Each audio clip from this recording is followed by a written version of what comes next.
Hello and welcome to another episode of the Bonus Points podcast. I'm your host, Joe Garrett, as always being joined by Ollie Guy. Hello. Hello, Ollie. And hello everyone listening to or watching the podcast. If you happen to be new here, I'll quickly explain the format. Basically, we play a game every 2 weeks. We chat about it in depth, and then we have a friendly debate about where it should go on a overall leaderboard. And a fun one this week. This is a game that we both played the demo of together. We did. And it was a game that we were both going to just play anyway, just because it just really seemed like an us kind of game. But then it lined up that we could also do it for the podcast, which is always nice, because sometimes there's like a new game that's come out that we really want to play, and we're sometimes like, oh, but we should really finish that podcast game. This time it all lined up perfectly, and we've been playing a game called Humanity. Yes, it's quite cool. Like Humanity, I feel like the developers or the publishers Enhance, we've kind of like both enjoyed all of their games. So there's been Lumines, Res, and Tetris Effect have been like the big ones. Because they were only founded in like 2014, and I found out before then the producer who works at Enhance called Mizuguchi, he kind of brought all of his games with him when he made Enhance. So I was going to say, what is the story? Because it's so confusing and like most of the games they're partnering with someone else or they're publishing, and so it seems like a lot of their work is a collaboration. So I was just not going to go too in depth because I haven't fully understood how. But it sounds like you know a little bit better. Yeah, maybe we can go into it later on. But for now, I will read out the Wikipedia article about Humanity, which is new because the game is brand new. So it says, Humanity is a 2023 puzzle platforming game developed by THA Limited and published by Enhance Games. The player controls a Shiba Inu with the goal of guiding crowds to a goal to solve puzzles.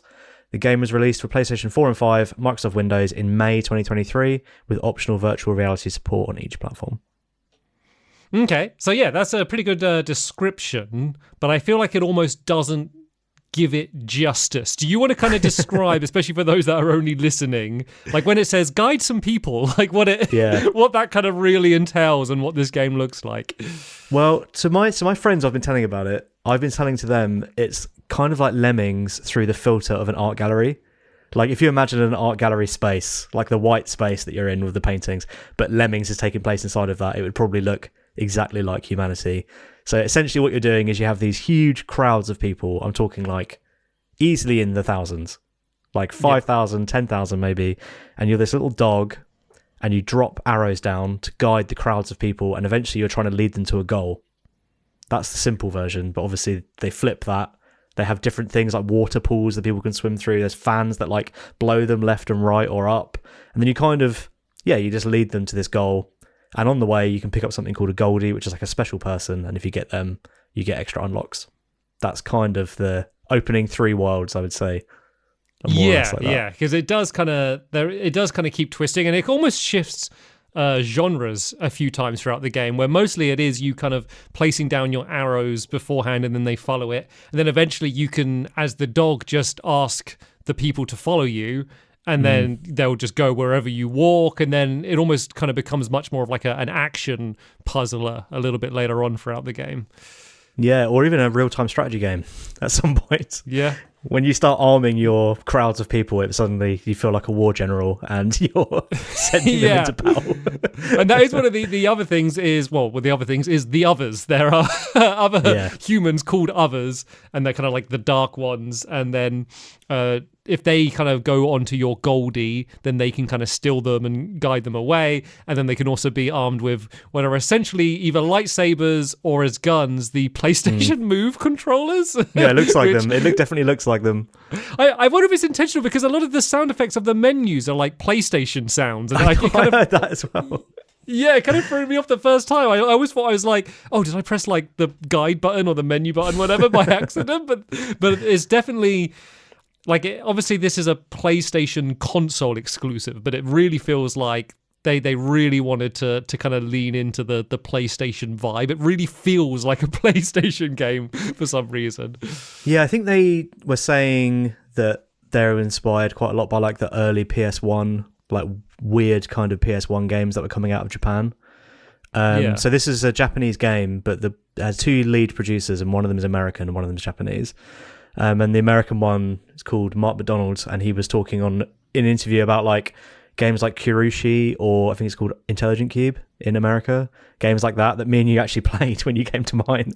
Yeah. Were inspirations for this game. So coincidentally, the same day we played Humanity, we also happened to play that game, completely unconnected. Was that on the Min-Max shows? I think I listened to that just to give them credit for that interview. Yeah, it's a great interview. Yeah, I mean, in terms of the actual puzzling, we've kind of covered it. It's very simple on paper, but when you're looking at it, like the visual side of it is kind of unbelievable. Like, we've never seen a game like this ever. And no matter amount of games where they're like, oh, yeah, Assassin's Creed, yeah, there's crowds. It's like, no. You do not understand the level that we're talking here. Like, there's some levels where you have a little counter where you're like picking people up. Who are like following you, and sometimes that can get into like 3,000, 4,000 people, and they're all individually running. Like, it's an amazing spectacle just to even. I think the closest I could think of is maybe something like Planet Coaster, or kind of like a theme park game, like those sort of crowds. But like, as you say, like you feel like a lot of games like they would cheat the crowd, and it would be like, you know, almost like not a texture or something. I mean, we don't really know, like kind of game engine talk, but like it's not like, oh, there's a block of crowd moving. As you say, they're all individual, and you can run in them as your dog and knock them, and sometimes one will somehow have got split off, and you'll be like, well, where are you going? Just like one by themselves. Like, they are all individual characters, and of course they're not they're not got the most polygons in, they're not the highest like resolution textures on them, they're quite flat, but you can kind of change their models. But it's still, just from the amount of crowd, it's probably one of the most graphically impressive games I've ever seen. Like, I agree. It's amazing. I think anyone that's listening to this on audio and hasn't seen it, just look up a trailer. Like, I promise you've never seen anything like this. Like, I mean, the YouTube bitrate thing might just mean it'll be like a smear. But like, it looks amazing on a 4K TV. Like, all the little individual people doing individual things. It's like, and the thing is as well, is when you're playing it, I think it took me about 10 hours to finish it. You spend so long looking at these people that like you start to think about life. That's what I found, is that I was thinking about the things about life and the people around the world and stuff like that, just because I'm watching them all walking around. You know, it's like, I can't remember what game it was we were talking about, where it was like, oh, if you make someone look at something for long enough, they will eventually analyze it. That was a film I was talking about, where they have a really long shot at the opening, but yeah. I think this is the same. It's like, and it asks you these like, it has this like philosophical story that's like, I mean, I've got obviously what I think the plot is. I don't know if we're ready to go there yet, but let's not, because let's do that towards the end with a big warning, because it's quite vague for a lot. But at the end, I think it basically kind of just tells you what the story is at the end, unless I've missed it and there's another level that I didn't realize. I think at the end it basically explains kind of what I played a lot of this with Kai, and it explained what me and Kai were kind of expecting. We were kind of like debating what it would be for a lot of it, and I think we worked it out. So let's maybe not do story for now. But yeah, let's talk about like more specifically with the puzzles. So there's the general ones where we say you're guiding them, but then they manage with that. There's not many things in the game. Like there's, as you say, there's like fan blocks, there's blocks you can push, there's the others, but there's not loads of like levers and like physics-based systems. Like, it's very minimalist. It's mainly just kind of a cube maze and then a few mechanics like water where you have to swim in a straight line through. But within that, they're able to have like very varied actions that you're doing, and very kind of almost different parts of your brain that you need to be engaging to solve different puzzles. Were there some that kind of stood out to you as either being ones you enjoyed or just interesting? So there's one that I thought was very clever, which is like the whole center of the stage is a giant block of water, and then around it has like a spiraling kind of platform. But actually, if you ran straight around the platform, you would eventually run off the end. So what it turns out you need to do is like find ways to cut through the middle of it to land, so that when you do get to the top, you're facing the right way. That was one that was like, that took me a long time, but when I figured it out, I struggled on that one. I was like, I am a genius. And also in terms of like the puzzle formats, there's a format, I think it might be the third world, where you place all of your commands before the people start walking.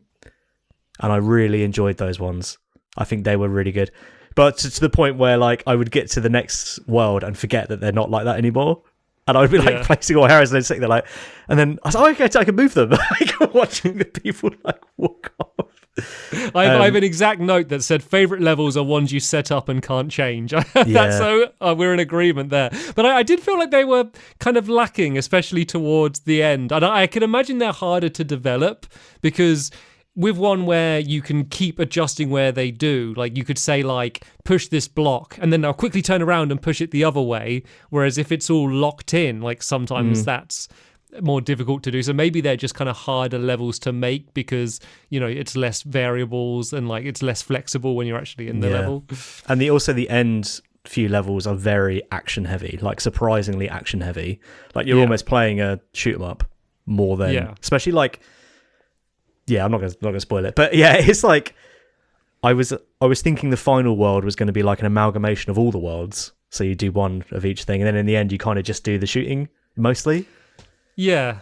What did you think of those ones? Which just to kind of so you can visualize how this would be shooting. So as I mentioned, you have a follow command, so you're running around with the dog, but you could have a group of people with you that all are shooting as well. And there's also like these kind of robots, I guess we'd just say, that can go with you, which are like almost like a gun turret. It's like a gun turret, yeah. So you could kind of almost like, you know, geometry wars your way through some of those levels. And I don't know, they some of them were okay, but I never enjoyed those as much as kind of the more thoughtful ones, I don't think.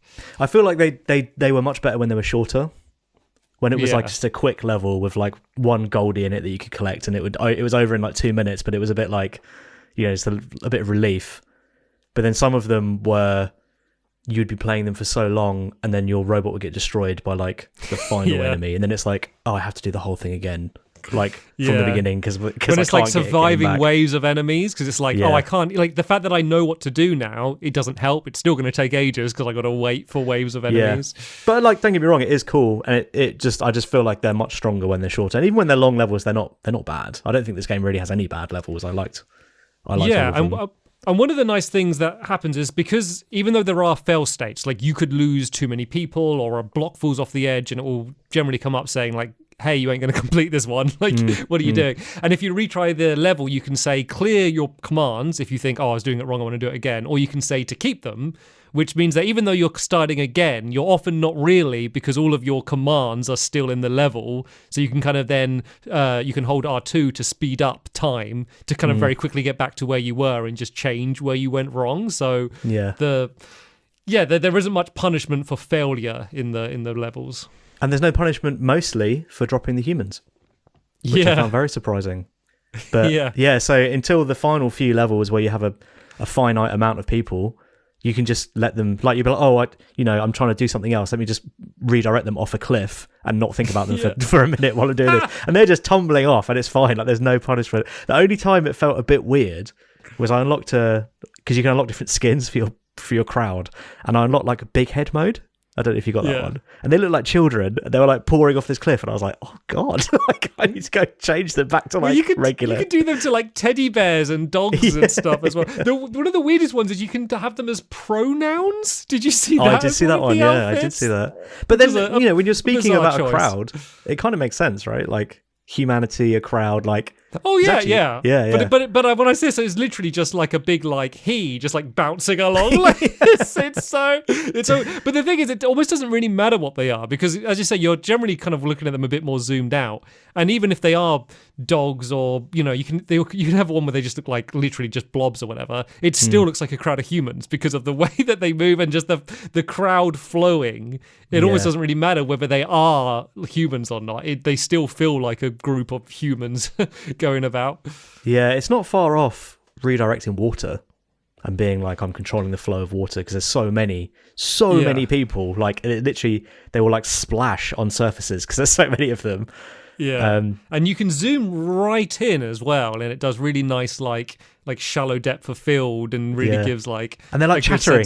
They're like toys. They're like talking as they're walking. Yeah, when you zoom in close enough, you can hear them. You have sound. I'd often do that. Just like say if it's like a big battle, I'd go wide and then like zoom in and like be on like the front lines as they're all like fighting, just because it looks so cool and the animations are really nice. Like it just blows my mind. And this game was made in Unity as well, so obviously like I'm sure there's a bunch of custom code in there, but like like it's not like this is some special tool or some new thing that they've developed to make this possible. Like, I'm sure this is probably really horrible. Any of the programmers watching this, I'm sure it took a lot of work to make it work. But like, this isn't like a custom engine, which makes you think that, God, if games didn't care so much about like 4K textures and when the light shines, you can see the ears like slightly translucent or whatever. You know, if they didn't care so much about like 3D modeling the inside of like the human eye for close-ups, like this is what like games could look like, and this is what games could play like, because it would only be possible for this to work with the big crowd and to be as engaging and thoughtful as it is.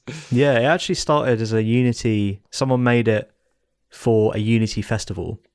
There's an artist called Yugo Nakamura, basically made this tech demo to take to Unity Festival in Japan, I guess, and be like, oh, look at this thing I've made, like crowd tech. Like, isn't that cool? And one of the judges at the festival is Mizuguchi, who owns Enhance. And he was like, we're having that. Like, we are having that and make that into a game. Actually, we got Evan Hariardi on YouTube wrote a comment. They usually write really good in-depth comments. It was actually about this where I'm reading this from. And also for this time, when I asked people to leave questions, I asked them to tell us what country they're from, because I thought, humanity? Why not? Let's see where everyone's come from. So yeah, he says about the Unity Festival and Mizuguchi seeing it and collaborating with Yugo-san to make Humanity. And then Mizuguchi said, Yugo-san said the tech demo was out of curiosity, but I don't take that word lightly. Curiosity leads to something. When we met, I felt his strong desire to make something more. Not saying his other work doesn't have that feeling, but I felt like he wanted to create an experience that was unlike anything we'd seen before. Oh, no, sorry, we'd done before. Knowing this, how do you interpret the story of Humanity and its meaning, and how intense do you think Mizuguchi is in conversation? Very. The very question. Very. Can we hold off story for a little? We will get to it. Yeah. We will talk about the story, but let's do that because we will give a big spoiler warning, because obviously the rest of it is a puzzle. There'll be maybe from the video version you could get a few solutions early, but otherwise it will be a pretty. No, fair enough. It's just because it was rolled in with the Unity Festival, and also Evan's from Singapore. I don't know if I mentioned that. I can't remember if I said or not. No, you didn't. Okay, there you go. Okay, cool. I thought you were going to say, like, because of Humanity, would have a add on their comment message if they're a human or not. Just like, you know, like the tick box, like, are you a robot? Like, yes, no, I'm unconfirmed. It's unconfirmed. Yeah. Can I talk about some of the levels that I liked, or ones that I just thought were cool, to see whether you like them as well? Yes, if I remember them. There's so many. There's literally hundreds. It's like, they had good names. They did have good names. So. Oh, I don't know all the names of mine, but hopefully the description will be good enough. So there's one I just thought was like a cool twist where it was almost like big Tetris blocks. I think it was called a level or assembly line. I think it was called. I know the exact one you mean. Yep. And you have to push them basically down in the right order to build a bridge. It was quite an easy one, but I thought that was just. There was nothing else like that in the game. Well, that was also how close they are to Tetris blocks was made me a little bit because of Tetris Effect. I was like, I did think that. I think there was some that were purposefully different just to not make it too much of like an Easter egg. Yeah. And then there was another one which was actually the only one that I looked up a solution for. Yeah. But I only had to watch like a second of so in the game they have like a solution video, so you don't need to go to YouTube or anything. That will show you how to complete it. And basically I misunderstood how the float mechanic works, which basically it will make people either jump further or like fall further, basically makes like them low gravity. And I didn't realize that it didn't have to be right before I thought it had to be right before the jump and then to be floated. I didn't realize it was just like a power they embody, and so that was what messed me up. But the level is one where you're only controlling one person, then there's big crowds of people locked in like giant cubes, and you've got to gradually Hail Mary is that what it's called? Yeah, that level is probably my favorite one. I really like that level. And you're just gradually like working out the order to unlock them, and it felt like a mission to like break them out of jail or something. It's surprisingly good at doing set pieces, considering there's so little to go on.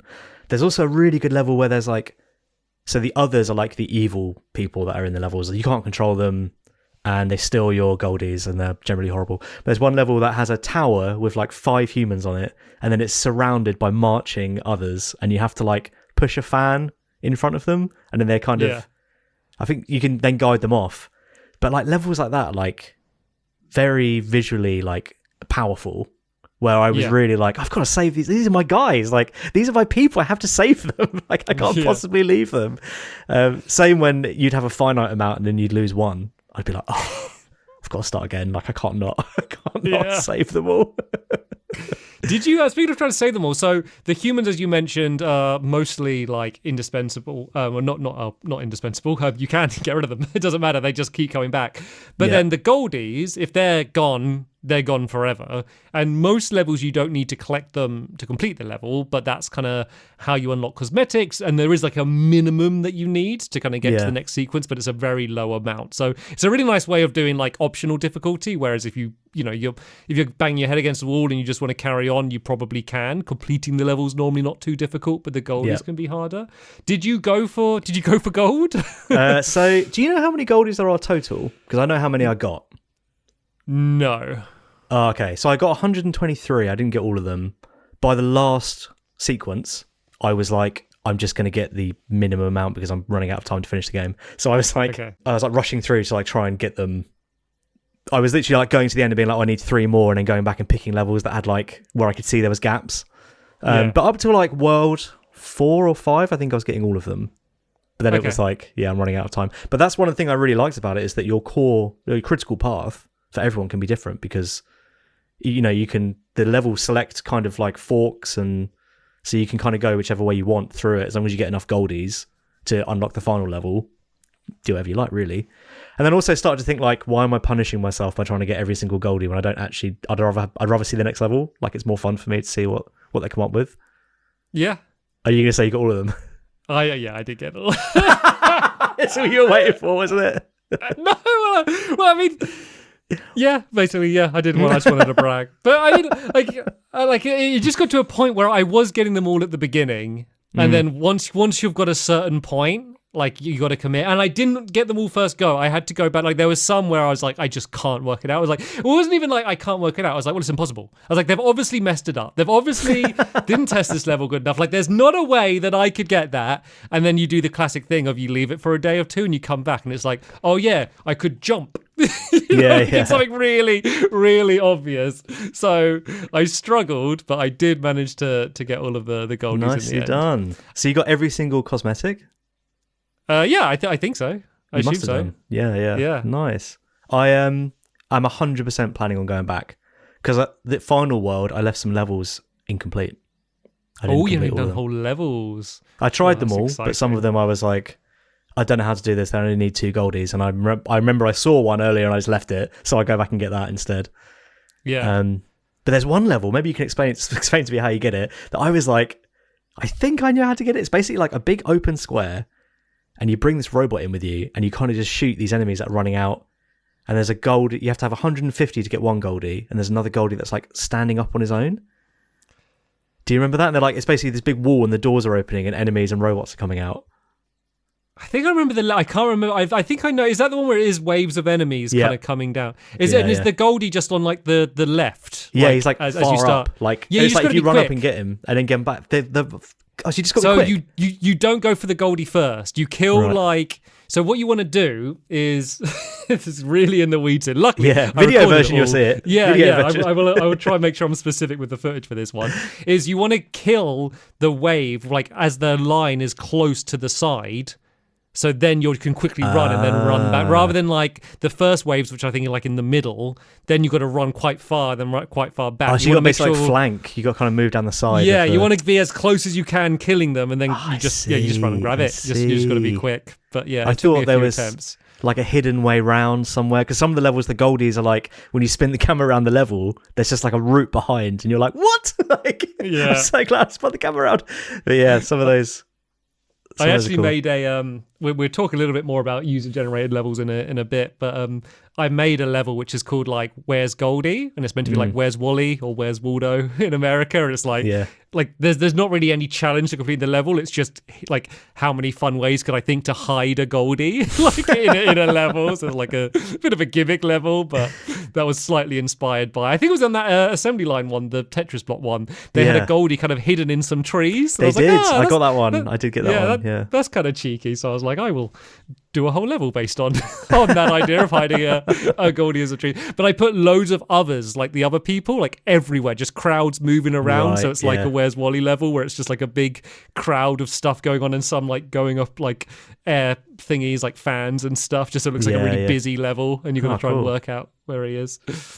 Should we talk about the level editor, or do you want to talk about the music?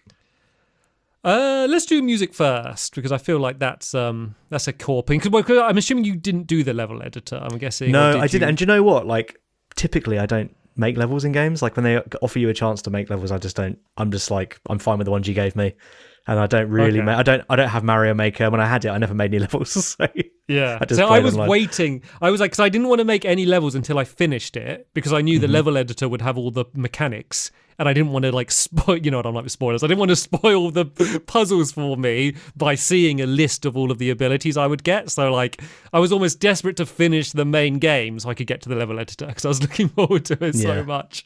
Yeah. But yeah, we get to that later. Let's talk about music. What do you think of the music? So, I think the music is very good, and the sound effects are very good. I just think there's two things that I would do to improve the music personally. Because obviously, I know developers hate when people do armchair development, but here I am. I would let it scroll through tracks as you're playing, so it doesn't just loop the same song when you're playing a level, because sometimes you can be on a level for like 20 minutes, and it's like the same piano key. I'd also add a few more upbeat songs that were a bit more like... Because there's some levels where like you're literally going to war, and the music is like very minimal, and it's like, it'd be quite cool if there was something a bit... Same style, but just a bit more like fast-paced. Actually, there's one more thing as well, which is when you do the stop and start levels, it'd be cool if there was like songs that, you know, like how Mario Brothers, when you jump on Yoshi, it like adds bongos. Oh yeah, like an alternate version. Yeah, of the track. like when it starts, it'd be cool if it had an alternate version and then stops. But yeah, that's basically. I did like the music though. I just think it can get quite grating after like 20 minutes of... Well, what it is so some of the tracks, like the loop, like the whole song of like it's the song's content, I guess, of music would be like 2 seconds, literally. Maybe even shorter. It would be like do do do do do do do do do do do do do, and it's just only ever that. And like as you say, you could be on a level for 20 minutes, and like it might sound like the opening of a good song, but it's such a short loop. And for some of them, I think it works. Like some of the more like synthy like ones, it almost kind of doesn't really matter that it's a shorter loop. But then some of the ones that are a little bit more like I guess like, I mean, sort of electronic, but like percussion-y, like that had like a more of a beat or like a very specific sharper tone. Like you do start noticing it, and I turned it down, and then even I showed my friend it yesterday, who came around. I was just showing him the game because like, look how mad this is. And like the first thing he said is like, "Oh, you got to turn that music off." Like, and it was, I think it was one of the tracks that were more like that. And in the end, he was like, "Yeah, no, this game seems really cool, but I could not play it with the music on." Which is just I was not worried about the music for a second, considering like the history of this team. I was not worried about it, but it did get a little bit grating, I think. Well, they normally use a band called Genki Rockets to do like all their music, and that band, the frontman, or well, maybe not the frontman, I don't know that for sure, I'm not gonna say that. One of the band members is Mizuguchi, who owns the company. He is in the band, and this time they use someone called like Jamper to do all the music instead. And like, to be honest with you, I've listened to the album on Spotify while I've been working, and it is good because the songs are only 2 minutes long. But like when you're in the game, it's like very grating after a little while, which I feel bad because the music is really good, but it's like, and there needs to be more of it. In a situation like this, where I think this kind of game, I'd think, okay, I'll kind of make this like more of like a podcast game where I'll turn the music down and I'll listen to a podcast. But it takes so much concentration, this game, that you can't have something else on in the background, because you will end up not listening to that, because it takes so much brain power to work out some of these puzzles that in the end I just played it with the sound down quite quiet, and just like in my quiet room, like imagine Kai walking in and I'm just here like staring at a screen with bloodshot eyes and silence of all these people running around. There's if anyone wants to hear the music, or if you want to include it in this, Joe, there's 2 songs that I recommend. There's one called Stream, which is like the main theme song, the one of the person at the beginning is like singing, and the other one is one called Combine, which is like very like bleepy bloopy, but it has like a whole tune and like a structure. Is not just like, because some of them are so minimal, it's literally like a piano key and nothing else for like 20 minutes. But yeah, Stream and Combine. And also I think the sound design generally was really good. So like Yes, the I dog agree. barking, the chattering, the sound the dog makes during the follow command Yeah, is they're like like, amazing. "Ah!" Yeah, and it's like a foghorn mixed with a howl. And then if you Yeah. do it and you speed it up as you're doing it, did you do that? Oh yeah, as he's howling. And it's And it goes like whoop. It's just yeah. great. The only problem is when you do your commands, the dog barks. Oh, And right, I live you've in a got house dogs. with 2 dogs, and I kept free. Like it'd be fine if I'm doing it regularly, it'd be fine. But if I've then like I'm on the menus for a bit, and then I go to a level Yeah. and it does the first bark, like Alex would be like, "What? What?" Like every time, like no, it's fine. It's digital dog. It's okay. Also, this sounds like another great sound is the doorways being destroyed. That's like such an impactful Yeah, and when it noticeable sound. If smashes. you're not looking at it, you're like, oh no, I know exactly what that noise means. And when you collect a goldie, is a great Yeah. is a great noise. And when you lose them as well, when you lose them to the others, and it makes that like Yeah. really deep sound. It's just a great, I mean, yeah, audio design and visuals together. This is, I'm kind of like holding back like how good it gets because I don't want to spoil it, but it's like unbelievable. We'll get there. We'll get Yeah. there. Just for one other thing that is, it's not even a critique. Like I have nothing else really negative to say apart from what I've said already. The only one thing, it isn't even something that I say that I would change, is sometimes I would kind of be annoyed the fact that I have to control the dog and do platforming, and I sometimes wish I could just play. Like there's sometimes yeah. I'm thinking about what to do, and I'd like jump, and I'd just miss a jump because I'm not even thinking about doing platforming, and then I'd have to like jump my way back. I was like, sometimes I just wish once I know what the solution is that I could just have an interface and just place the arrows. And I'm not saying that that's what I want the whole game to be. Mm-hmm. I don't even know if there is a solution, but that did sometimes annoy me a little bit.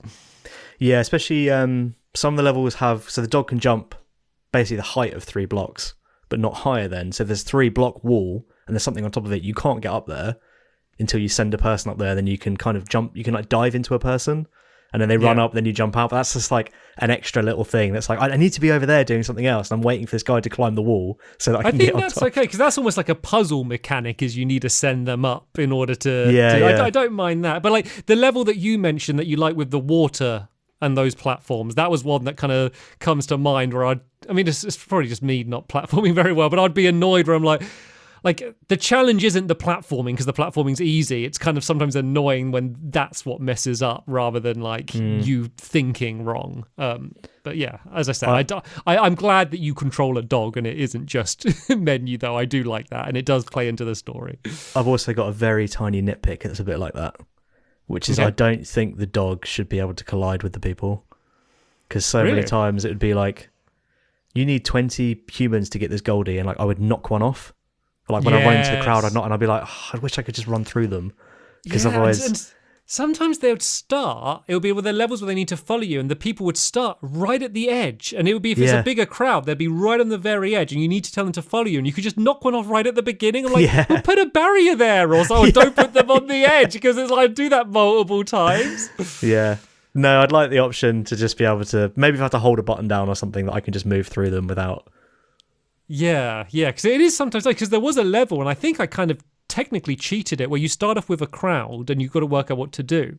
But before I started the level, I just went in and just with my snoot booped it to like split them into 2 groups. Like before I told them to do anything, and then I set them off different ways, and that kind of made it easier. And I doubt that wasn't intended, because it's not, because it's quite difficult to nudge them, like to get them like to cross to another block. But I did it, and I was quite happy with myself for that solution. Yeah, especially because branch is a specific power that you get.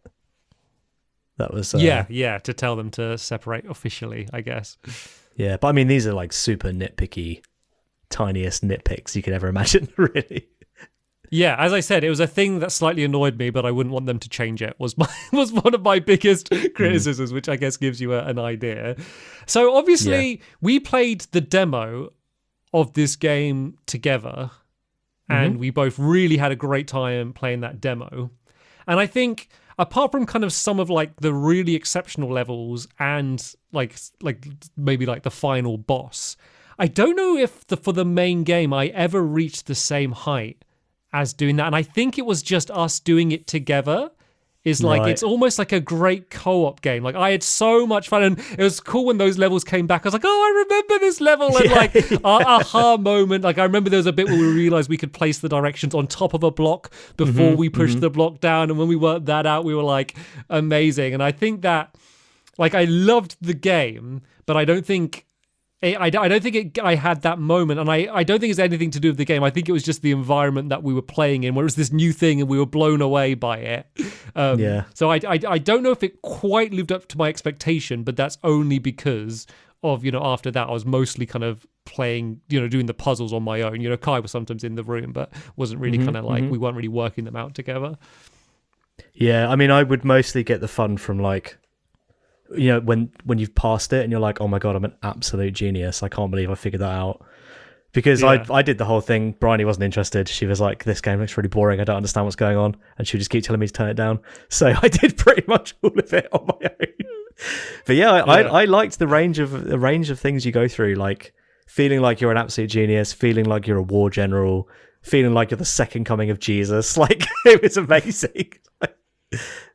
Yeah, and when you complete a level and then you get like the view of the chaos you've created, especially if it's a level where they're doing like lots of high jumps and you just see like the crowd of people and people flying all over the place, like they linger to give you a glimpse of what you've put together, and you can kind of admire the chaos that you've created. Especially when they're like, when they're all jumping over you, like, look what I've made, like how I controlled, like there's 100,000 people on the screen right now. Another great level is one where they have like the guns, the move controller guns, and they're like jumping over like crowds of others and like shooting down at them while they're jumping over, and it's like a mad like action scene. Like that's another great one, because once again, all of the shots, they're all individual and you can track, oh, this shot went from this person to this person and hit them. They're not, it doesn't seem like they're doing approximations or, as I say, grouping them. Like, it feels like it is 1,000 individual people that could all be separately controlled. Like, it's crazy. As I say, there's some levels where you are controlling just one person. It does go that granular, and then also goes to a scale which, I maybe another one is Totally Accurate Battle Simulator, but even then that doesn't come close to the scale that you get to in this game. Yeah, and that's much more chaotic, isn't it? This is very much like you need to be thinking about what the majority of people I'm just talking about the visual of that many people on screen. It can kind of come close, but like not to this degree, I don't think. Yeah, and also the direction that it goes in terms of using the crowds is, you kind of get it on the menu screen when you're running around selecting a level, and the crowd of people are like changing shape. Like they'll become like a ring, and then a ring with like spokes for choice and like stuff like that. It's quite cool. Yeah. But like where they go with it, it's just like completely mad. Yeah. Well, should we do story now, and then I'll speak about level creator after that? Yeah. I mean, maybe we should put up the spoiler warning now, though. Okay. Well, no. So let's do the story as the very final thing before the list, then, because then people aren't having to juggle. Okay. So two other things. So one thing I want to mention, that it does have VR. I know you did say that earlier. I can imagine this being amazing in VR. I really wish I did have a headset to play this, but I don't. But I was supposed to, and it fell through, so I didn't get to. I was going to go and play at someone else's house, but didn't manage to do it. So. Oh, really? Oh, yeah. But just if anyone's listening to this and you do have like either generation of PlayStation VR, and like, it's a little bit slim pickings sometimes for that, like, this game would probably be worth, even if it doesn't seem like your kind of game, you don't really like puzzle games or whatever, like this would probably be worth just to see the spectacle, to justify the price you paid for that headset. But yeah, the other thing, so they got a level creator, and then also like a user created stage. I keep trying to think of store, I guess library of levels. It's all free, that other people have created. And there seems to be some sort of curation there. You can play levels and then you can rate them. It naturally generates a difficulty by completion rate. It's kind of too early days to see whether the good stuff is going to naturally continue to surface. Every time I've gone back and looked at like featured or top rated or however it's worded, it's been the same ones there. Right. But, this, I've only been kind of looking at it for like 3 or 4 days. So, I think that's probably... Yeah, I think they're manually doing it. That's what I think featured are, but then there's like that there. I think they're probably what they're manually doing it. But you feel like they're probably they're probably looking at ones that have had a certain amount of likes or plays to begin with. I mean, I'm assuming there's probably thousands of levels getting thrown up, with probably much of them being almost nothingness, people messing about and let's press upload. There's no cost to uploading as many as you want. So, it would be interesting to see whether their tools, the moderation they got in place will kind of control all of that stuff. It sounds like a big headache, but so far it all seems good. But the level creator in particular, I spent a lot of time with this. So I've made 4 levels already. Nicely done. One of which I've probably spent like about 3 hours on one level that I was making. Which is my Mona Lisa in humanity. It's your masterpiece. Yeah. Which one's that? What's that one called? It's called City Escape. City Escape. Yes, I saw you tweet that. Yeah. I finished it this morning. I was making it last night, and then I made a bunch of notes on my phone for little additions that I could make throughout the night. Then in the morning, I was there eating my cereal and adding some final details. So I've really given away. I love it. So the level creator and the user levels are both in beta at the moment. They're marked as. Mm-hmm. It doesn't seem buggy at all, but there are some oddities where, say, sometimes if you're placing down a block, then you go to bring up the menu and switch block, and then suddenly the camera will suddenly whip up and be somewhere else. Then there's some when you have a thing that you're trying to place blocks around or things onto, it's fine. But sometimes if you're trying to place a thing up in the air, to create something new, it can get a little bit confusing. So it's not as natural and seamless as I would expect. I've spent enough time in it now that I've got pretty quick, and they do have some things you can group together some items to move them as a whole, but you can't then save that as a thing forever. If you click off it, you then have to do it all over again. Right, so I see. Yeah, I do think there's more they could improve, and then also the budget for how many things you can add seems surprisingly low considering I'm playing on PS5, and I don't know whether that's because they're doing parody with the PS4. For most things, if you're doing terrain, it's fine. If you're doing just big blocks and whatever, it's fine. But once you start adding pushable blocks and even the trees and stuff, the budget drops quickly. And I had my last 2 levels, I was making sacrifices for what I wanted to do because I was reaching the budget. And of course, they're obviously assuming that there's suddenly going to be thousands of people running around as well. Exactly, so I was bearing that in mind. I wonder if there's something that they could tweak there. I'm guessing it's maybe because they want the levels to work on PS5 and PS4, and so maybe that's holding back the PS5 a little bit.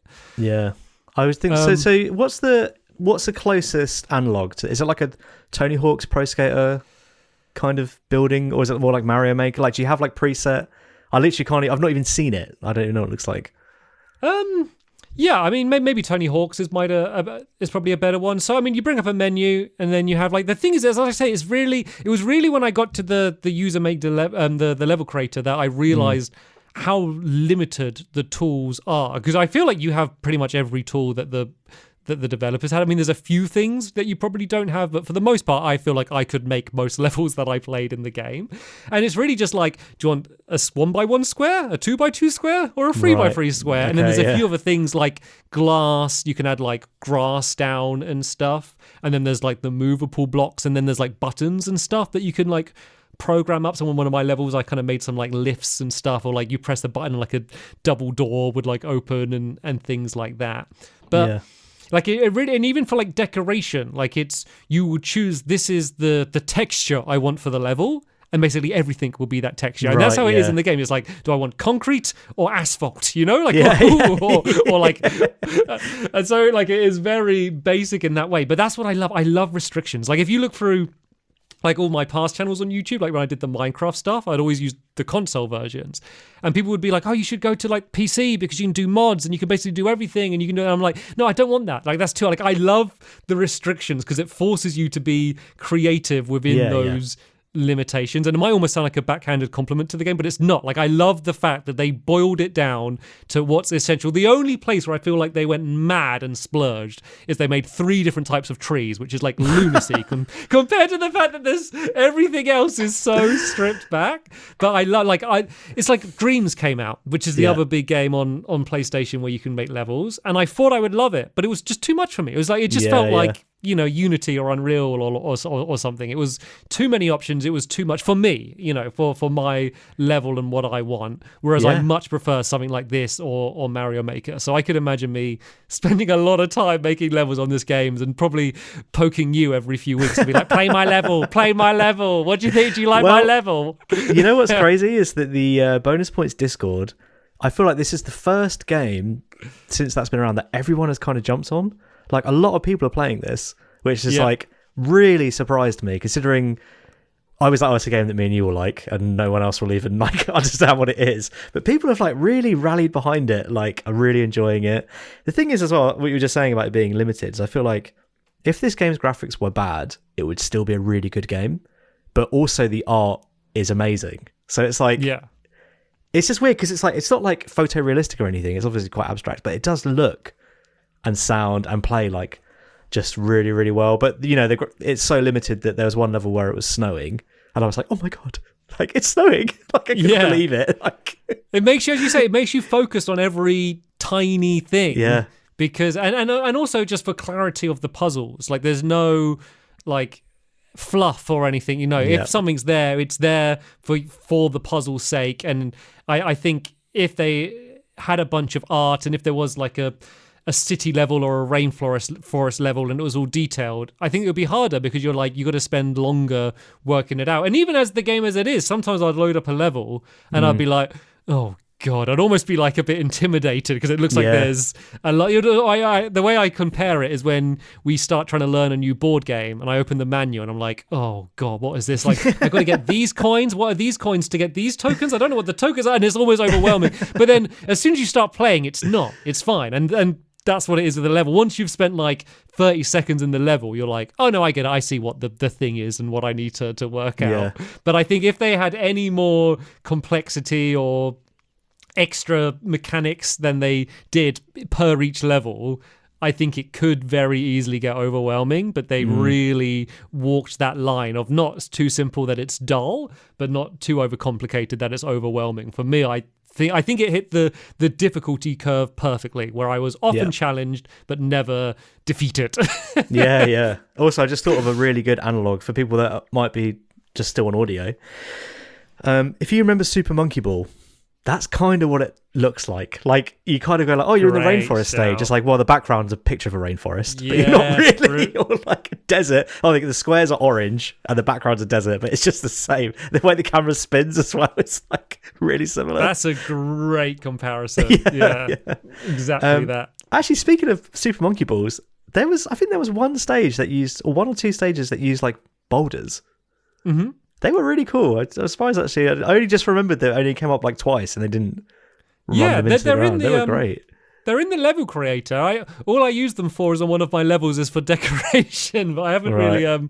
I feel like I might try and make a level all around them just to kind of see. I've just thought of a way of doing it. I just thought, I'm going to tell you what it is, right? Basically, it's a door that's spitting out enemies and you have to roll the boulder into the door to destroy it, to clear the level. But the thing the ball's rolling through has got loads of gates.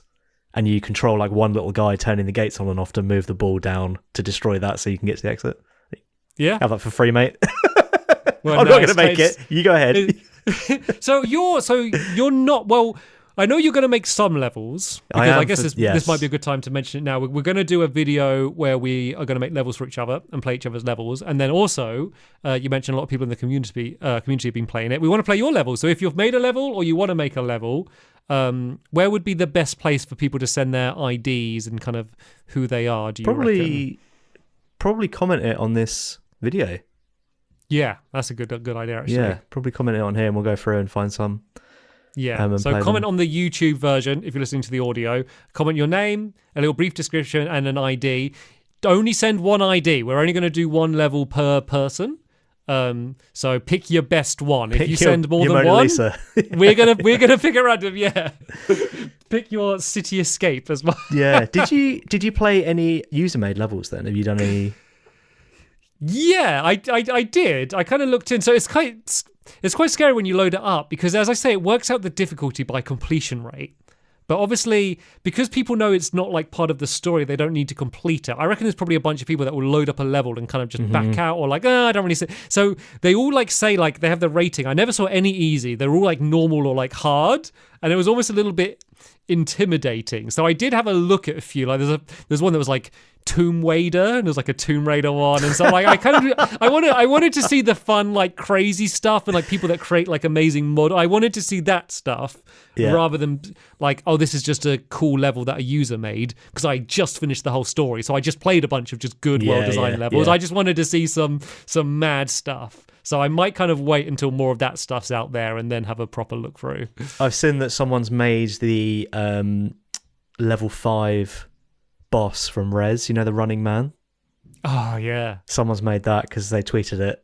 They just a model of it. Like, I don't know if it moved. I don't think it moves. It might move. The level's called Rock is Sponge, which is the name of the song from that level. So it's quite cool. I'd like to give them a go, but with those, it's like Mario Maker. I find whenever I play Mario Maker, the levels are either impossible or they're really easy, and it's like not fun. So I don't know if this is going to be the same. I'm definitely going to give it a go. Like, I really enjoy this game, and I fully intend to go back to it. So I will at some point try some user stages.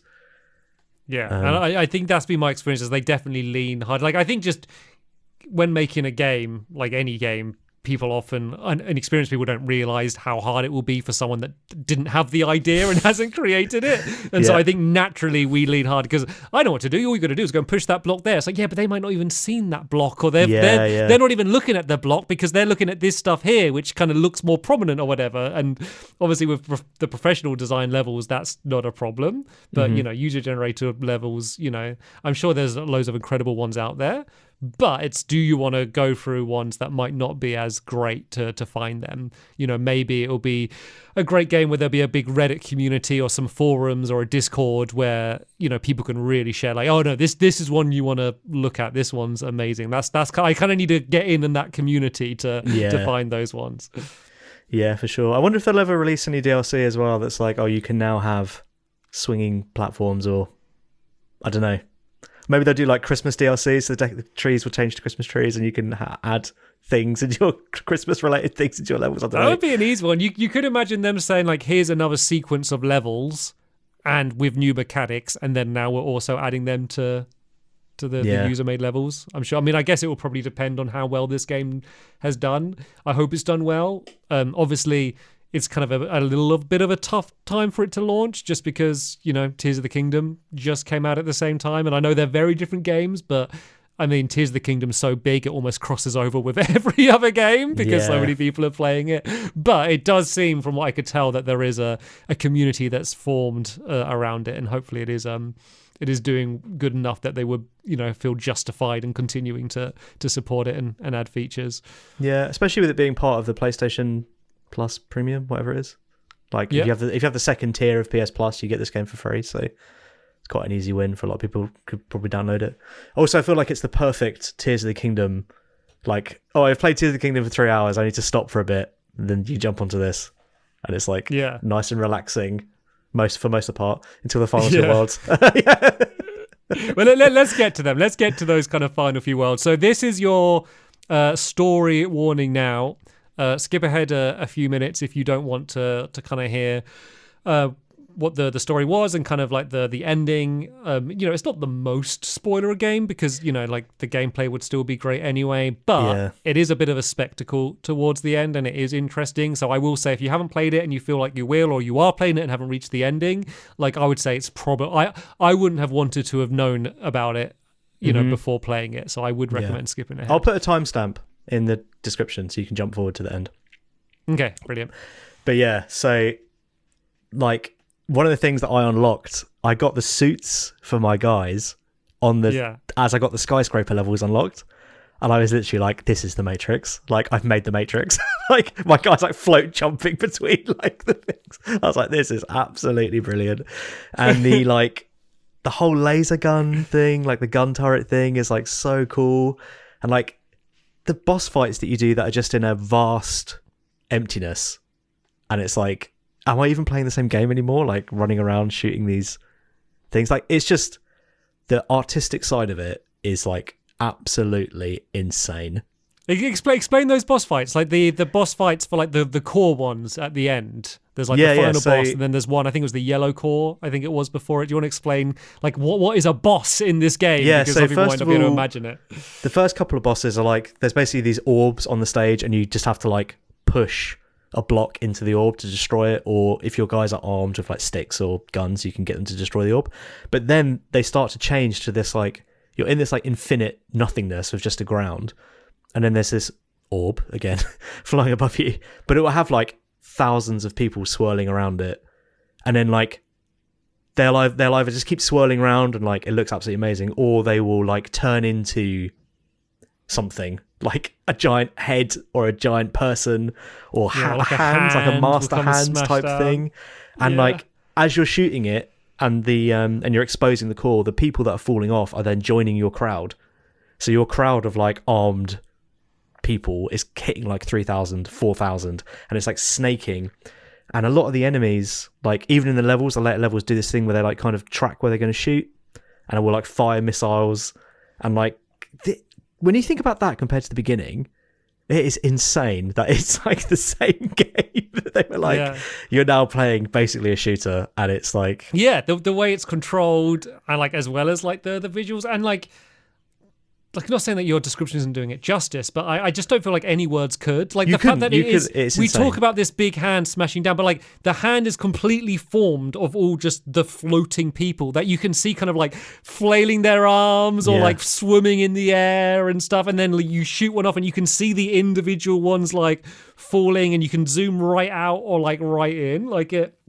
Like, as I said, like this is one of the most graphically impressive games that I have played, and they've used it to make like some of the most beautiful art where like you could explain someone who's never seen a video game, you could just show them a clip of that boss fight and they'd be just like, wow, like that is crazy. The fact that it's running in real time almost doesn't really matter for like how impressive it is. And also performance-wise, I had one hitch, and that was it in the whole game in terms of like FPS, and it was just because I was like swinging the camera through the boss as I was fighting it, so I think it was just like, oh god, because like there's a bit where the boss looks like a piece of coral reef like underwater, and you're like flying through it. Do you remember the bit like at the end, and all the guys around you are going red, and it looks like an underwater shape, and then when you zoom in it's like thousands of people. Like it is absolutely bonkers.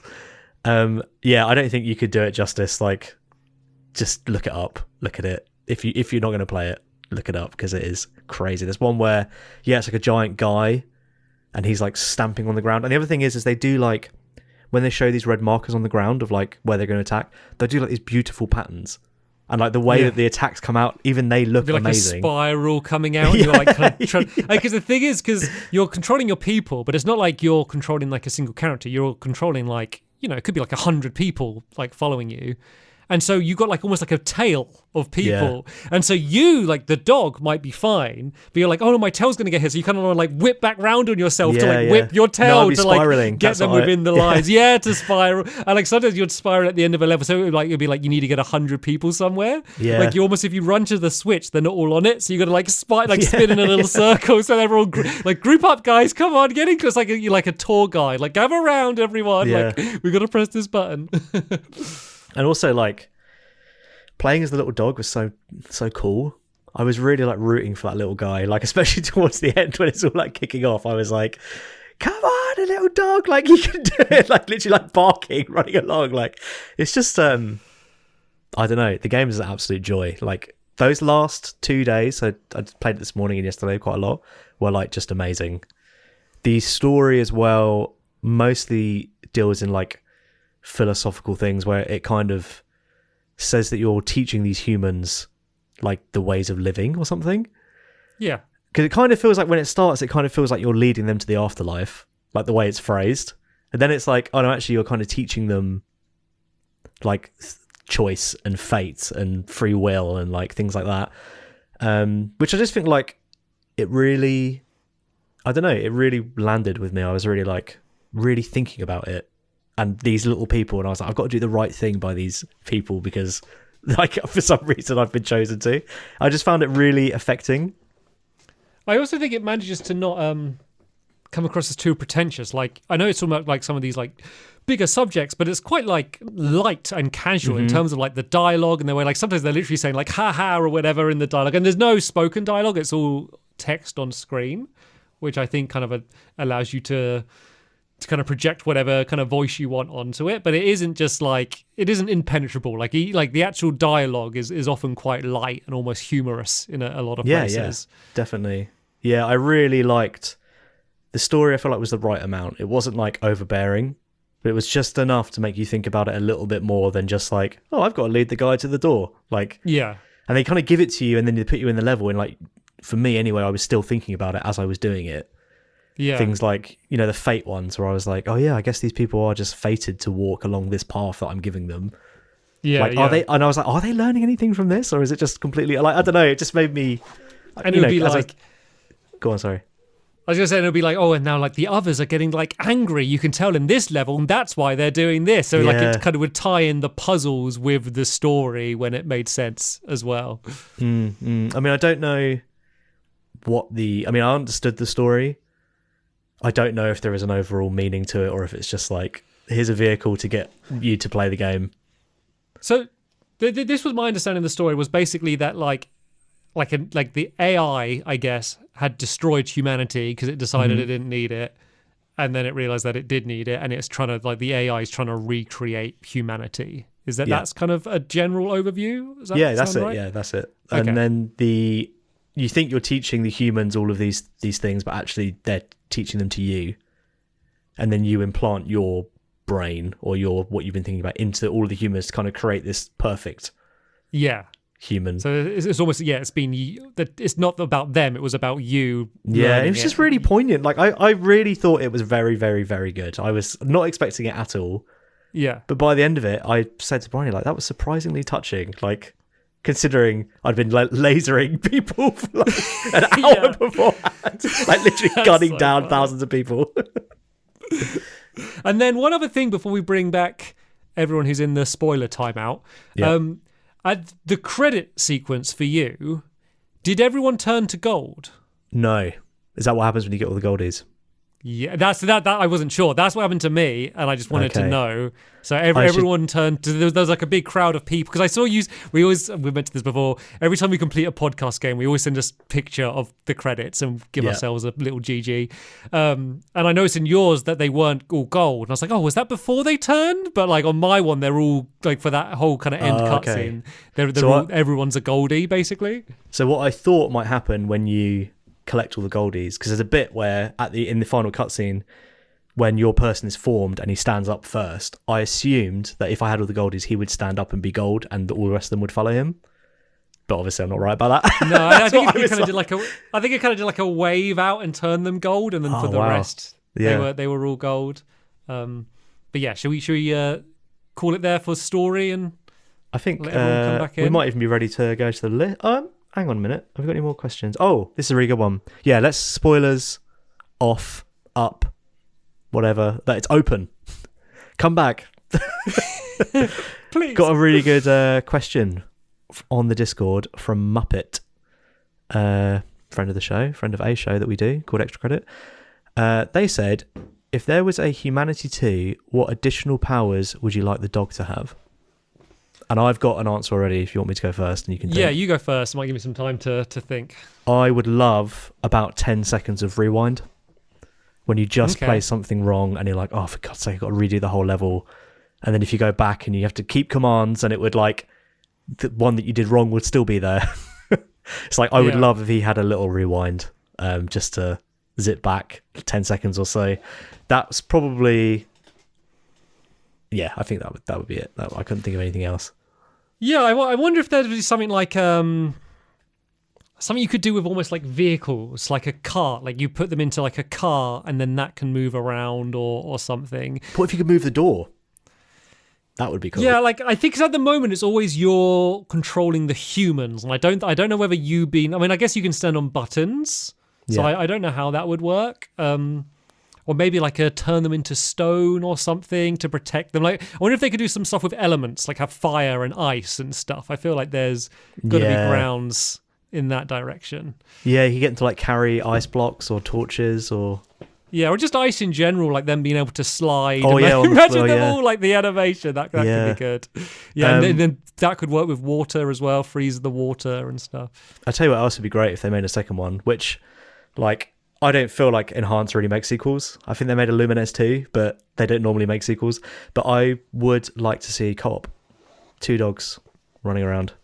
Yeah, that could be cool. So much Imagine fun. doing like a battle. I'll be the others and you. Yeah, you Dave, and that would be cool. Yeah, there's a lot of. Yeah, I didn't even think of that. I didn't even think of doing a versus, but yeah, you could. Yeah. That would work. Or, because now we're just pictured ideas. What about like first person to rescue 1,000 humans, and you're like stealing them from the other, like putting your arrows down to steal them from the other people? That could be cool. Yeah. Okay, what else have we got? Phantom Mile on YouTube says, what was your favourite upgrade? Mine, at least so far, would be the fast forward. It's really helpful if you need to see how a route could go and it not take forever. It's also super fun to jump and run around really fast as the dog. And they're from Greensboro, USA. Cool. So I think my favourite upgrade, or the one that really made me go like, okay, this game is going to be like incredibly complex, was actually the branch.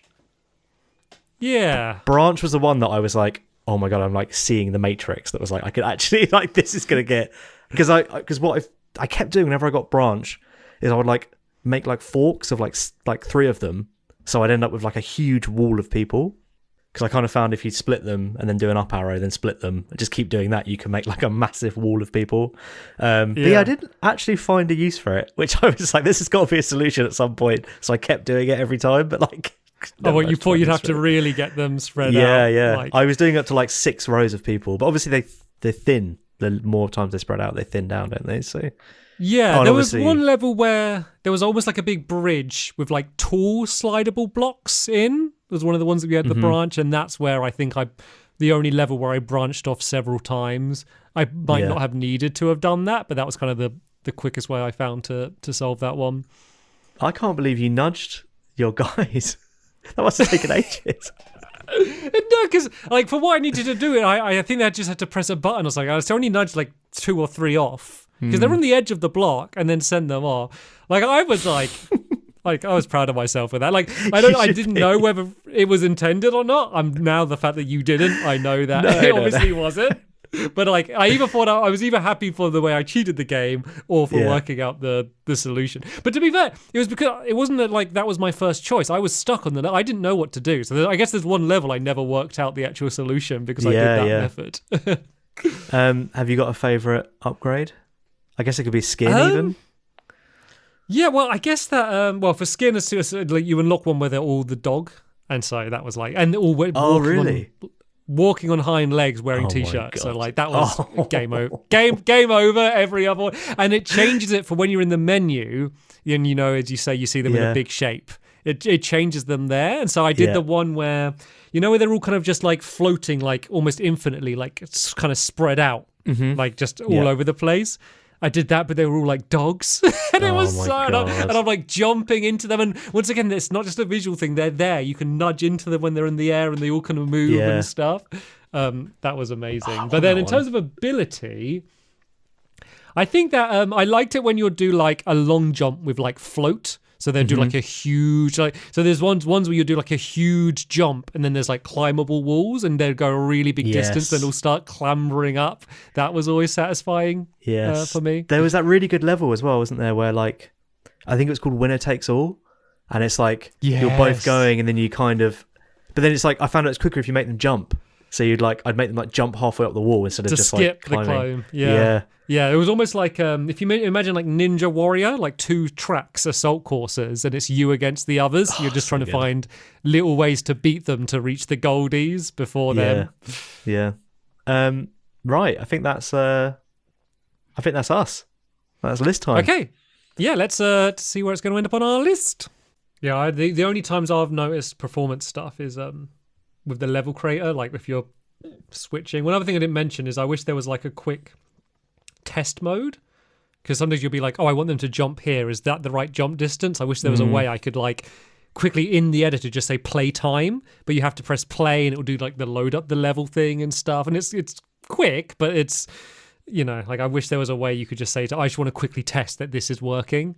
But yeah, that's maybe not if you in put there. the jump icon down, they should show you like where the distances That would are. be good. Yeah. Like a little line. And you does it for like, I guess we're back now, by the way. I guess this was our little conversation in the middle. But yeah, like it will do, like if you're linking things up, it would do that. But I kind of just want a little like, as I say, just kind of play through time rather than having to load up the level. Because then I'd be like, oh, I got to put my dog somewhere where I'm kind of close enough to see what is happening and stuff. So that's one other thing. But as I say, that stuff's all in beta, and it could not be in beta. It could be that's just the way it is, and it would be fine. But I feel like there are, probably about 10 little quality of life tweaks that they could and hopefully will make. Yeah. Okay. List time. Okay. So shall I go first? Yeah, sure. This will be the 40th game. Big milestone. The big Can you 4-0. believe? The big 4-0. We're finally there. I would put this game way up here between Death Stranding and Hollow Knight. Death Stranding's in 4th, Hollow Knight's in 5th. I'd put it at one above Hollow Knight. I text my mates when I finished this game and I said that is an instant 10 out of 10. Easy. Unbelievable game. So that's my opening play. Yeah. Okay. Yeah. I mean, that's higher than I would go. I think you maybe had a stronger emotional response to the game, like to like the story and stuff. Like I enjoyed it and it pushed me through, and I found it interesting, and I found the visuals kind of spectacular, and like, but I don't think I didn't linger thinking about the philosophy of the game and what it was trying to say. Like that didn't stay with me.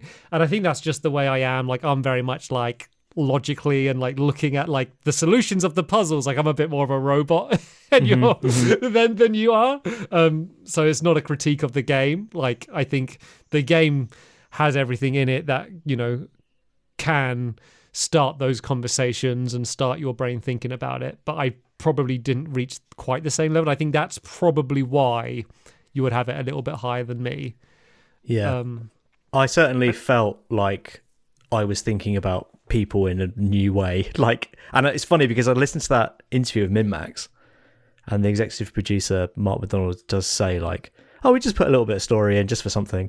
Like, he's like, there's nothing really more to it. But for some reason I was like, oh my god, this is like affecting me. Like, it's the visuals. Like that story by itself. Like I don't think it would do that much, but like that story to give just enough context to like those incredible visuals. Like I think that's what it is. But I think that there's some points, like when I'm in the middle of a level and it's a difficult one and I'm trying to work it out, like at some point that line of humans might as well just be a line, like a pencil line on the floor that I'm trying to work like at a certain point. And then maybe like during like the set piece moments, or when I have completed a level and I might spend some time looking back at it, that's when I'll be like, wow, like look at this amazing crowd and all these like individual humans. Like that's when it would get me more. But I think for the majority of my time, I was looking at them as like as an objective rather than a crowd of humans. I don't know what that says about me. The game's called Humanity. Like it's about humanity. Yeah, I don't have enough humanity. That's my problem. I don't. So I mean, no surprise to you. I definitely wouldn't put it above Hollow Knight. Like Hollow Knight's absolutely one of my favorite games of all time. So that's a definite one. Okay. It wouldn't get over the Prey Doom combo, which is what's underneath for me. And then the next one it would be going up against is The Walking Dead Season 1. Mm-hmm.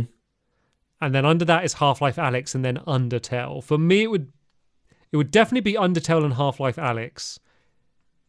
Does it beat Season 1 of The Walking Dead? It's such a weird games to compare. Yeah. Do you know what's weird as well is that I would say it does, but I played The Walking Dead Season 1 basically in co-op, so I had that experience for that, but then I played Humanity completely on my own. But maybe that's also why I found it so affecting, because I wasn't talking to anyone about it. I was just sitting there taking it. Like I was like, complete blast of it. I couldn't get away from it. And also played it. I've been on holiday for a week, so I had to cram it into half the time we normally do. So I've really been like just playing it and not doing anything else.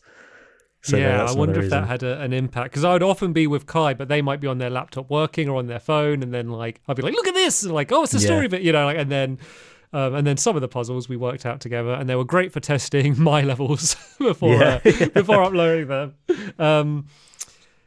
I think it's gotta be Walking Dead Season 1. Walking Dead Season 1 was cool, but also like, we talk about this quite a lot, where it's like, if I want to play a game like Walking Dead Season 1, I have at least 4 of them, and then loads of other Telltale games. I have several more seasons of the exact thing. Yeah, this is much more unique. And and also they nailed it, like they took a chance on it and they nailed it. Like, yeah. And the level gen, like I've loved making levels on it, and I know I will continue to. And I think that, like, I think it is a game I will go back to. Whereas, Walking Dead, I won't. Okay, so can I say above Walking Dead Season 1, but then we end the discussion there? Yes, you can, yeah. Which actually knocks Undertale out of the top 10. Oh, sorry, Undertale fans. Sorry, 100% of our audience. Yeah, I know. I know there's a lot of people that would want it up higher, but it's our list, so... And also, play Humanity. Play Humanity and you'll see. Yeah, especially if you got the PlayStation Plus tier, that's the right one to play it. Absolutely a no-brainer. And then I think it's like 25 quid or something otherwise. I know obviously we never normally mention the price of games. One, because that's not in our consideration when we're discussing these games. We don't discuss value, we just discuss the game. And then also prices fluctuate so much, it doesn't really matter. But this at release was not a full-priced game. This is a game that I think is priced fairly for what you get. I hope also... Like 5 years making it. It was like 5-6 years. Like it was a big project for them. They'll probably release a really cool physical edition. They always do. Do like super limited, but like really nice. Like the Res one is really cool, where like as you open it, the different layers of it like change the character and stuff. It's just cool. So hopefully they release something like that for it.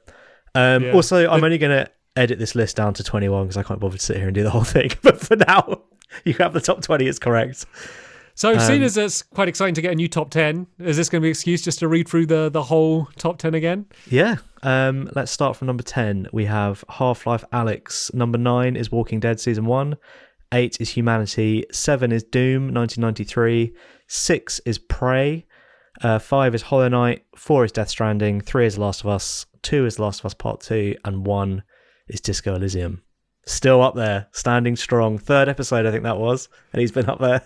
Yeah, but now might be a good time to mention what game we're going to be playing next on the podcast, where I don't know which way it's going to go, but I think Disco might have its strongest competition yet with the game coming up. Well, the guaranteed game that's coming up, because the next one is audience voted. Oh, of course, of course, yeah. I was thinking, so that... I totally fluffed that up, but yeah. So the game we're playing not next, after is Zelda Tears of the Kingdom. I think just because I've been playing it so much, like it's so on my brain. Yeah. But we did a user vote where we basically put up a YouTube video. People could comment any game. The comment with the most thumbs up would be the game that we'll be playing. And the votes, as of recording this episode, has officially ended. So stop voting. 5:30, Monday, 29th of May. I looked at these yesterday. I have not looked at them today. So I'm going to open them right now and have a look and see where we are. Oh, how exciting. How exciting, eh? The top 3 that were well and truly in the lead were Stardew Valley, What Remains of Edith Finch, and Star Wars Jedi Survivor. And then basically I kept an eye on it, and then Stardew kind of started to slip away. So I put out a post saying, it's Edith Finch or Star Wars. Vote on either one of those because they're the far and out winners. I'm talking like they were like 30 ahead of Stardew at that point. Okay, so yeah, when I just dragging this out. When I put the thing out, the votes basically exploded, and like some of them have like doubled. It's gone up quite a lot. Oh, really? So yeah, with 160 votes, we have What Remains of Edith Finch, and then Star Wars Jedi Survivor has 121 votes. So the winner is Edith Finch, voted for by Mugger Rock, who is in the Discord, and is from Katy, Texas, USA. I got them they left a comment about something else, so I can save that over. But next time, we will be doing What Remains of Edith Finch. There we go. Amazing. Audience selected.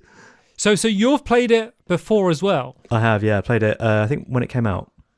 Okay, cool. So this is interesting because there have been a few games that we had both played before, but they were usually older games. You know, things like Killer 7, I think, was one that we had both played before previously. Yeah, that might be the only one. A Doom? Doom we'd both played. Yeah, you hadn't done the last year. I mean, I guess the Subterra board game was one that we had both played. Max Payne 3 was another one. So there's been a few, but there's generally there've been games that we hadn't played relatively recently. Obviously, Edith Finch isn't even that old, so one of us played it at launch, which I didn't. It wasn't that long ago, so. But we won't say any of our opinions on it now because we don't want to spoil anything for the next episode. We will be quiet about that, but we do want comments about it, just as usual. That's coming out on June 16th. Then will be What Remains of Edith Finch, and then on June 30th we have Tears of the Kingdom, which with a guest. You can be excited again, Joe, because it is coming. That enthusiasm you had earlier on, you'd bring that back now. I can't believe it. It was such a nice segue to it, but then it was just the wrong time. And then after that, on July 14th, we have League of Legends. Cool. So that's what's coming up. Obviously, I feel like we kind of glossed over it a little bit, but well done to humanity. Like 8 on the top 10 is pretty amazing. Yeah, straight into the top 10. Also, just want to say shout out to whoever has been running their social over there, because when we mentioned we're doing it on the podcast, they kind of retweeted it and left a nice comment. And then I tweeted out one of my stages, and then they actually played the stage and like left a nice code. Oh, it's so annoying because it was my first stage I ever made where I was just messing around. So I just tweeted it out just I don't know, just because it was the first one I did. I'm like, God, why did they play that one? I shouldn't have. I didn't know they were going to play it, but they sent a nice message about it. So it kind of feels nice how I don't know. It feels like there's a little crossover with the bonus points with them actually kind of replying and keeping an eye on what the community's doing is always nice when they're doing that. Another thing I want to mention is our Patreon now has a free trial. So you can listen to Extra Credit, our other show, which is Patreon exclusive, for free. You get a free week, and then after the week, it starts to charge you, basically. And you also get Discord access, and there's a few, I think there's maybe 3 or 4 behind-the-scenes videos on the Patreon as well that you can also watch for free. So yeah, if you've been holding off or you wanted to know what it was like, now's the time, because we have a free trial active. So jump in there. And it'll be good timing as well if you time it right for to make sure you have your trial next Friday, which is when Extra Credit goes up, our other podcast. Because for all of you that did want Jedi Survivor, I can now finally talk about my complete thoughts on it. Because in the last Extra Credit, I was like, I won't talk about it in case it wins. But now I can gush about how much I love that game. And in a way, I'm almost glad it didn't come up because I really, really like it. And I feel pretty certain that like it's much more of a me game than an Ollie game. So you might have just saved me from the disappointment of it not ending up near the top of the list. But if you do want to hear my opinions on it and whatever weird stories and that we share an Extra Credit, maybe try and time your free trial so you have it next Friday. But of course, you can listen to every Extra Credit we've put up. And so, maybe if you got a trip or something, try and time it and you can blast through all of them if you want for free. And also, you did mention Star Wars quite a lot in one of the previous episodes, episode 10.